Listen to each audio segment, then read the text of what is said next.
Parmi les grandes villes de France, Paris est la plus importante du point de vue commercial. La capitale et sa banlieue comprenaient la sixième de la population et elle comptait 66% de sièges sociaux de grandes entreprises françaises. Ce n'est pas étonnant que la région parisienne participe pour entier à l'économie nationale. Les habitants travaillaient non seulement dans l'industrie, mais aussi dans le secteur tertiaire. Donc la ville offrait à l'industrie une source de main-d'œuvre et de consommateurs. Paris est aussi la siège de grandes banques. De plus, la centralisation des pouvoirs publics et des moyens de transport, avions, trains, autoroutes, contribue à préserver la disparité entre le développement économique de Paris et des autres régions.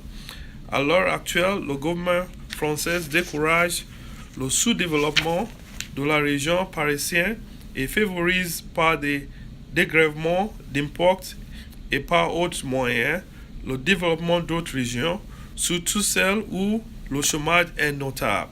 Cette politique est évidente depuis le programme de 7e plan et dans les activités de la délégation à l'aménagement du territoire. Dans la région du Nord, nous avons les grands centres des textiles en France, à Lille, Roubaix, Tours. Trois villes qui on peut considérer comme en tout en parlant de l'industrie textile. Elles comprenaient plus de 37% de la main-d'œuvre de cette industrie en France. À Lille, nous trouvons surtout du lin, du coton et de la lingerie. Roubaix et Tourcoing sont plus lignés d'Europe. À présent, les trois villes souffraient d'un chômage élevé dû à la concurrence de l'importation des produits de pays en voie de développement. Lille est non seulement un grand centre de textile, mais aussi une région où l'île est métallurgique.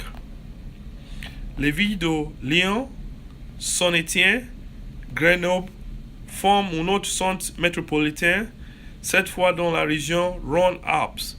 En textile, elle produit surtout de la soie et des textiles artificiels. L'industrie chimique et l'industrie métallurgique y jouent aussi un rôle important. À Lyon, on fabrique des colorants, des insecticides et des produits pharmaceutiques. À Grenoble, de colère et de la soude et leurs dérivés, aussi bien que du carbure, du calcium et des matériaux plastiques. Dans le domaine métallurgique, cette région est importante pour le matériel de chemin de fer et de travaux publics, pour l'aluminium et pour l'acier électrique.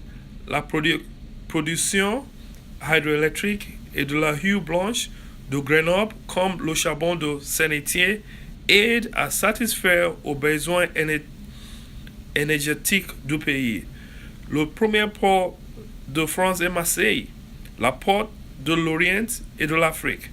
Sa situation géographique d'extrême Marseille au commerce extérieur. Les activités est en province 30 km à l'intérieur et celles de faux ports industriels tout près de Marseille sont étroitement liées aux activités de Marseille. Ceci est la grande ville industrielle de la région province Côte d'Azur.